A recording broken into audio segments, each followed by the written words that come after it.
All right, so staying at home all day with a 4-year-old is like playing 21 questions over and over again.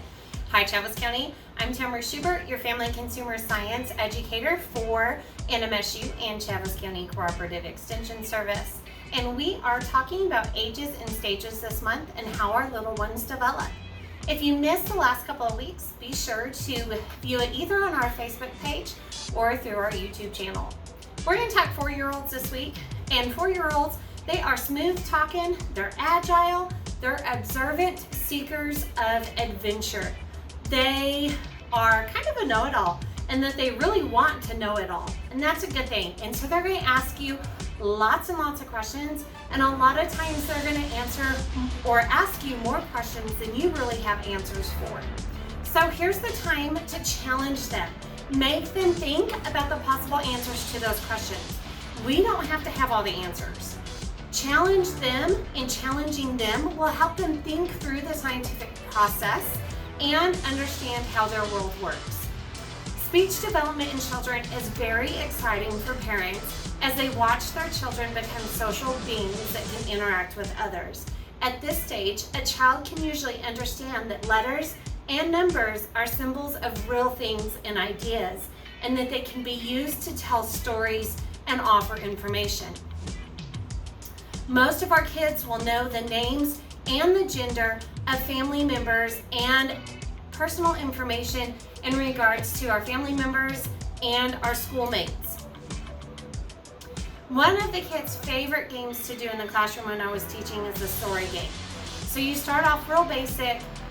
The first couple people have a couple of words and it goes around the circle. The next one adds some words to that, and the next one adds some words to that.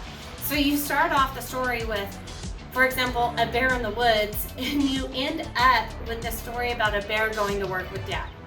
And so they always get a kick with it. They always like to make it funny. And those kind of activities are right up their alley, and it teaches them about words and it helps them develop that basic concept of a story, that there is a beginning and an ending and something happens in between. They love to have control over those things. By the time the kids are 3 to 5 years old, their physical skills like running, jumping, kicking, throwing, they've come a long way. And they'll continue to refine those skills and build on them to learn more complex ones. Take advantage of your child's natural tendency to be active. This is the time to get regular physical exercise. Be outside, go for walks, play games, and be active. It promotes healthy growth and development, and they learn new skills and they build confidence. Many kids at this age are starting preschool, they're starting kindergarten if they haven't done so already, and many parents are looking into organized sports as part of their 4 and 5-year-olds routine and to help them be active. So the average preschooler has not always mastered the skills that it takes to be able to play in sports, the basic throwing a ball, catching a ball, even taking turns. So even simple rules may be really hard for them to understand. So if you'd like for them to be active and play a part in sports, pick one that encourages them to learn the basic skills and to understand what happens and what they're doing. Starting the kids too early and pushing them too early can oftentimes send them the other way. So pick one in a sports and a coach that is about encouragement and development for those age groups.